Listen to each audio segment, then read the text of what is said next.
This episode of Scale's Internal Memoranda was brought to you by Visi Media. Visi Media, make your IT work for you with human first business. So I don't think this is. So I'm not the entertainer you are. This seems ridiculous. You are. What? Yeah, I suppose I did more or less strong arm you into it. Very well. I suppose I can put myself into your significantly smaller shoes. Yeah, right. Okay. Right. Where's my? Okay. Yep. Yeah. Okay. Yeah. Yeah. I've got them. Yeah, you'd think I'd be able to. I'd know these soon as I wrote it, but yeah. Right. Uh, it's. Do I just go like, yeah, yeah, yeah? I do know this. Yeah. Scales Tales, Issue 2, An Unbalanced Blend, Part 2, by Isaac Wiseman, 6th of October, 1879. For the benefit of readers unfortunate enough to have missed our first issue, I, Isaac Alberto Mercutio Wiseman, will refer to myself simply as Isaac in the third person within these memoranda. Though I am transcribing these events to the best of my recollection, under the advice of my editor, I am adding a mere scattering of exaggeration so to make our journey together that much more thrilling. My editor has also instructed me to change the main title of our journey. We will no longer be the Unbalanced Blend series. Instead, you can look forward to reading the heady adventures of Scales Tales, so that you might more easily follow future issues. For you, kind reader, I hope you find our tales to be enlightening, educational, or perhaps, may I dare even hope, entertaining. These events are, to my best recollection, the adventures of Society's Correctional Association for Ludicrously Extreme Situations, or Scales and its associates through its formative days. Previously on Scales Tales, the team had arrived at the docks near the High Street Tea House base of operations. The team's goal is to work their way along the chain through people affiliated with dodgy supplies and the mysterious labels on some of the paperwork related to the erroneous deliveries being tracked. The labels were united by the inclusion of an odd, reoccurring fishhook symbol resembling the letter J. During their investigation, the Scales team had happened a street stall manned by the harsh-speaking, barrel-bosomed Nancy, a curiously happy and suspiciously well-off street vendor already known to Isaac. She was a notorious fence of purloined and otherwise ominously procured goods. As the team then learned, Nancy is a woman Isaac has known since infancy. During their brief and rapidly souring conversation, Nancy covertly alerted an urchin boy, apparently within her employ, who then ran off into the dimly lit evening. Dick tried to apprehend the lad, but he escaped through a small gap in the wall through which Silver could not fit. Not knowing what Nancy had commanded the little urchin, or to whom, or to where the boy might have been sent, the associates now had a collective sense of urgency. Dick Silver, crestfallen, feeling wholly responsible for having let the boy escape, leaps into action. "Damn it!" the Major shouts in frustration. He leans down to inspect what was on the other side of the hole. He considered putting his head through the hole, but decided against it, choosing instead to keep his dignity. "Nancy, may you never darken my path again," said Isaac. "Love you too, sweetie," coos Nancy in a sarcastic and confounding tone. Is she really too ignorant to understand my meaning? Isaac wonders idly. Or is this nonchalance just another ploy to throw me off my game? Isaac mentally ushers feelings of apprehension away from his soul. His team must now choose either to enter the warehouse which has been pointed out to them, to wait and see if the urchin brings anyone that perhaps they could question, or leave back to headquarters and return when they believe it is safer. Leave him, Major. We won't catch him now, Isaac advises. Let's get to Warehouse 7, replies Silver with a soldier's certainty. Are you kidding me, interjects Lady Asta. We need to get out of here. That child could be fetching people to attack us. Well, wait a moment, my lady, asks Freddy. We need to stay here and deal with whoever that little ragamuffin fetches. No! We need to leave now! Isaac knows if the wrong people reach them, then his secret is forfeit. Freddie Bentham, however, won't be cowed. We can't leave, Isaac. Fleeing now keeps us from discovering the cause of the supply problems. Freddie pleads, with a frown line forming between his eyebrows. Didn't we come here to solve this, Isaac? Asked Cassidy, sounding unusually frustrated and curious as to the sudden change in Isaac's demeanour. You're right, Cassidy, confirms Lady Asta. Her mind changed. Come on, Isaac, she says firmly. Isaac thinks he senses tension in his lady's voice. Looking at her, he checks the signs. No, Isaac muses. I'm just being paranoid. Isaac takes a moment to focus on Asta's breathing. The extrasensory regions in Isaac's Grugak brain is well honed and astute. From what Grugats refer to as the colours he sees in her breath, he can accurately surmise that his mistress is neither tense nor afraid.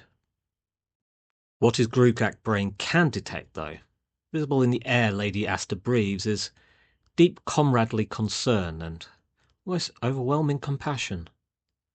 When Asta looks at Isaac, a radiant blood-orange warmth coolly spreads from her lungs. This calm, comforting, and fraternal hue is peppered with reassuring turquoise and teal flecks of freshness, hope, trust, and peaceful faith in her friend. Isaac is suddenly reassured by the visible, firm, and trusting friendship he shares with his mistress. It's not clouded or tainted with any doubt. Asta trusts Isaac, and she trusts him almost absolutely. Isaac's stomach almost lurches. If she can find out about them, though, will she still trust me the same way? Maybe she will understand. If anyone can, Lady Asta can. Fine, Isaac concludes, not yet fully convinced this is the right call. Let's go then. His team must now choose how to enter the warehouse which has been pointed out to them. Simply to storm in will not do, so after a quick deliberation, Dick and Isaac went to scout ahead. Silver and Isaac head to the warehouse covertly, hugging the walls and sticking to the shadows. Each of them independently and without comment resolves to deal with Nancy and the urchins' actions as and when they become problematic. Even though Isaac was in his servant's uniform, the pair infiltrated the area outside the warehouse like practiced cat burglars and approached undetected. On the surface, the warehouse looked to be operating much like any other warehouse. But Silver, with his years of military experience, was able to recognize the dangers. At least a dozen men were inside. 2 men outside the warehouse having a smoke were clearly standing watch in Silver's eyes. And the loading ogre, a semi-tamed bipedal beast of molten oatmeal skin, standing 8 to 10 feet tall, with exaggerated rotund physique, and a face that conveyed little to no intelligence, but more full of tusk-like teeth. Though generally docile, when trained they can also be extremely dangerous guards. It was stacking large heavy crates just outside the warehouse. Isaac also spotted something that confirmed the current theory that the crime was happening there. Every crate in Warehouse 7 bore the Hook Hand brand on it.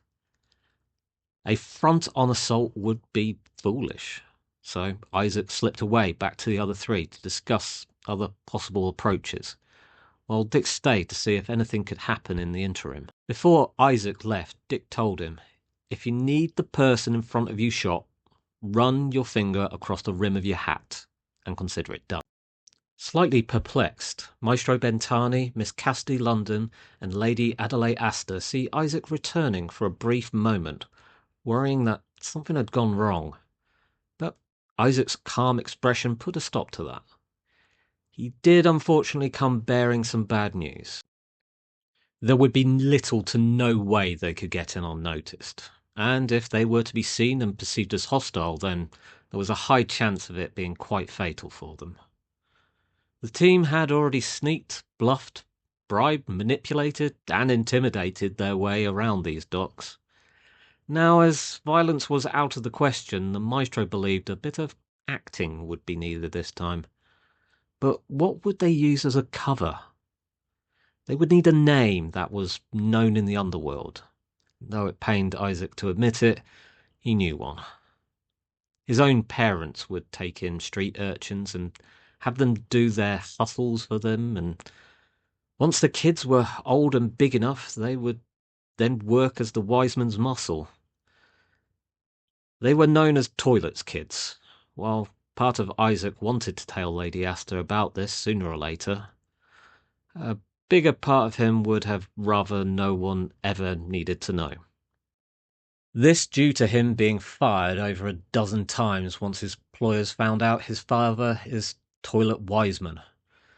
However, the faithful servant, he couldn't keep the information hidden any longer, and he revealed his deepest shame.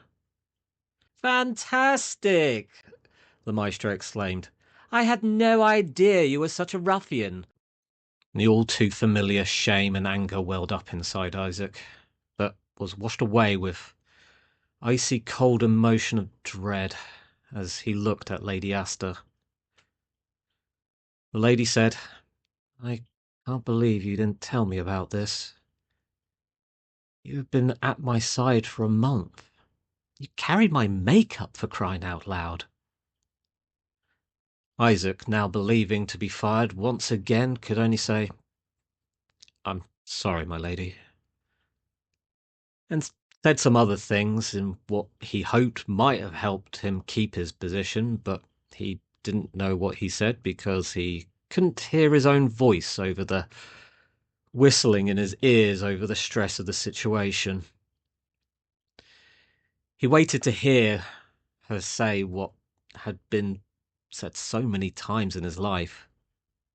"I can't have someone with your background working for me. Once your shift is over, hand in your uniform and never come back. You are fired." But those words didn't come. Instead, she said, "I'm disappointed. I thought you knew me better than that." "Well, if we're using his parents as the cover, then who on earth am I supposed to be?" "You don't seriously expect me to make myself look like some sort of commoner?" Lady Astor asked in horror as Federico Bentani rapidly changed his appearance with the ease and grace of someone who had spent years working on stage. Though Isaac was still confused and shaken by the previous conversation, he and the maestro almost in unison suggested Lady Astor should adopt the role of a femme fatale, but should try not to speak because her accent would almost certainly give her away. "Fear not, my lady. While I can make you look like someone else, you will still look fabulous." "What about me? How am I supposed to fit in this?" came the meek voice of Cassidy London. Lady Astor, Frederica Bentani, and Isaac Wiseman turned to look at Cassidy, wearing her overalls with her face somehow already streaked with grime from some project she worked on. In literal unison, the trio said, "You'll be fine." "Okay, but should I have this at the ready?" said Cassidy, as she pulled out a strange pistol from her bag. It looked like the offspring of a gun, a set of bellows, one of those new fire extinguishers, and probably a couple of other contraptions recently invented, with a small trickle of vapour leaking out the barrel like it had already been recently fired. It blasts out cold, but I haven't come up with a name for it. The other team members looked at it with their mouths agape. Isaac tentatively approached her and said, "Hopefully not, but try to make it as accessible to yourself as possible. Remember how powerful and confident you felt when you presented it to us. That is the person we need you to show when entering the warehouse." Frederico, now looking more like a member of the criminal underworld, approaches one of the guards. I will be referring to him as Freddy whilst in this guise, as it's somehow more fitting. "Oi, mate, I need to speak to your boss," says Freddy in a near-perfect central London accent. "Yeah? What about?" asks the guards in a slightly dismissive tone. "It's about your lot messing with the high street. You become too blatant, sunshine." "We're here to help you sort it out," replied Freddy. Isaac mused to himself that if the maestro used that voice and was 5 foot taller, he would have thought his father was right next to him. The fact that that voice came from below his head amused him no end, bringing to mind an image of his father brought low. Looking more convinced and slightly more concerned, the guard responded with a curt, "Fair enough. Follow me, I'll take you to the boss." Inside of Warehouse 7, while the structure was practically identical to Warehouse 6, it had significantly more men inside than the one Lady Asta and Isaac had previously visited. Many of them were just dock workers going about what they believed to be an average workday, but several were clearly here for more nefarious reasons. The guard led the 4 associates to the warehouse promenade, where a modest-sized office room was stationed where the boss could be found. Silver, being the well-trained marksman that he was, had waited patiently, like a hunter waiting for his quarry. But now he could no longer see his teammates inside the building. He now needed a better vantage spot. He needed to get on the roof. But how? Thankfully, the way the ogre had stacked the crates outside, it looked practically like a giant staircase leading to a drain pipe that he could climb up. Timing and speed would be crucial if he was to remain unseen. The ogre's lumbering size and slovenly movements meant that there was only one very small window of opportunity. Once the ogre's back was turned to lift another crate, Silver made his move. Isaac's teacher had mentioned people called ninja in the Far East that moved like shadows running along rooftops to covertly reach their targets for assassination. Though perhaps he didn't move as fluidly as them, the comparison is still warranted. Now, on the roof of the warehouse, he was able to see and hear his comrades through the skylights, and be ready if things got messy. In the warehouse offices were 3 smaller desks with office clerks filing and filling in documents, and behind them was a much larger desk with a nameplate reading Johann Ironhook, and a much more imposing gentleman behind it. A man with no hair, on a very round head, and his body the build of a tight head prop rugby player. He wore a simple, mostly white shirt that had seen better days, though not torn, had become discoloured through the years of use. A brown waistcoat and brown trousers which barely contained him. "Who in the void are you, and what are you doing in my office?" he asked, clearly vexed by the associate's presence. The maestro retorts, "You've become too focused on messing with the Thaumaturgical Guild. We work alongside the Wisemans, and even we've noticed. You've gone too far and messed with me auntie's tea house. What are you playing at?" The boss's head turned a shade redder and he bellows, "Those damn mages have been leaving bodies along this river with their organs scooped out and their backs open like they were cupboards made of flesh. I may not be able to do much about it, but I can at least piss in their tea and rub shit in their suits and dresses." Apologies, dear listener, but he really was a loathsome man, and this is how he spoke. Isaac practically saw red, and his finger was twitching to reach the rim of his hat so he could watch this man's red head burst like a ripe cherry from a crack shot from Silver. Silver, who could also hear what was just said from the roof, was also incensed. Had this had happened back in the front lines, he would have launched a swift kick in the man's genitals and would have had him be the first man to charge a keep at the nearest opportunity. But he was back in England, and he was a professional. His colleagues stuck behind enemy lines.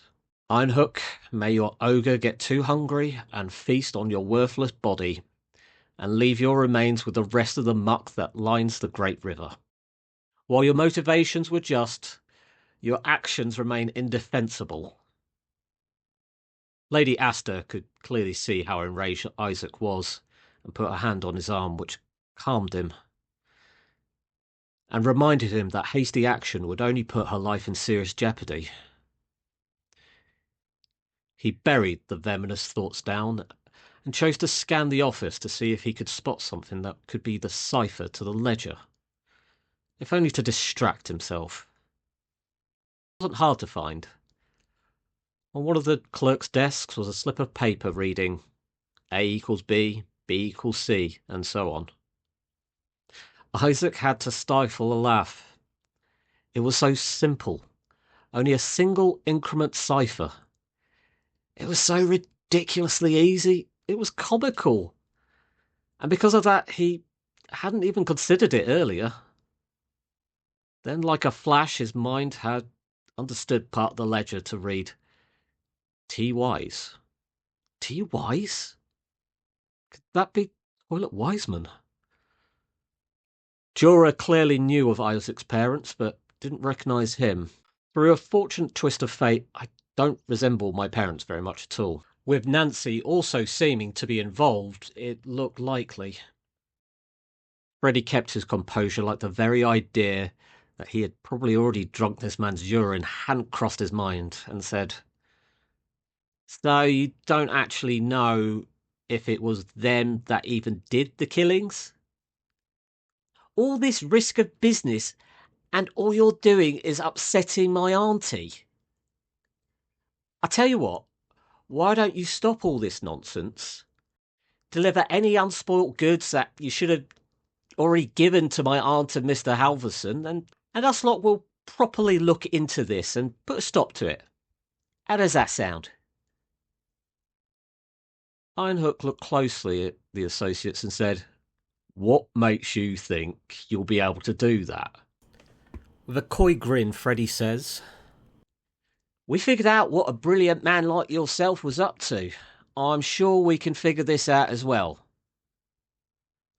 Convinced, Einhook nods and says, "All right, you got a deal." While a big part of me would have preferred to have rampaged through these tea-pissers, to have done so would have had me possibly killed or very likely put me behind bars, and even I can't serve Lady Asta in that state. With the matter at least temporarily resolved, the members of Scales headed back to the tea shop. The maestro, now back to his stylish and well-groomed self, asked Lady Asta, "Could thaumaturges actually be responsible?" With a sudden look, she responded, "I've never heard of such a thing before. I certainly hope not, but I won't know until I've examined one of the bodies." It had been a trying day, but there was one hurdle still to cross: telling Miss Darling about the contamination of her stock. Once the team entered Mrs. Darling's tea house, the maestro went with the strategy of being swift and accurate about how Mrs. Darling's remaining stock had been defiled. And upon receiving the news, Mrs. Darling immediately fainted. Isaac tended to Mrs. Darling and barked orders to the staff to 86 any tea that had arrived before today. Cassidy, Dick, and Lady Asta helped the staff remove the possible tainted brews from the remaining patrons' tables. And during this, Maestro Federico Bentani, Esquire, gave a stunning impromptu performance to keep the customers distracted, while the staff replaced the patrons' pots with brews that were safe to drink. I implore all of you to watch the Maestro sing as soon as you are able. He truly is a once-in-a-generation talent. Once Miss Darling came to, she thanked the association for their efforts and kept to her agreement. The Scales Association now had a venue to conduct their business, though now a much darker mystery was needed to be solved for Juror Ironhook. What is Toilet's name doing in the ledger? What and who made the organless bodies? Could this be to do with the clockwork augmentations that the Maestro has been so concerned about? Is Isaac actually fired? How much piss have the members of Scales inadvertently drunk? Will the T-pissers get their comeuppance? Some of these questions we may never know. Some of them we may not want to. But for the others, you can find them in the following issues of Scales Tales.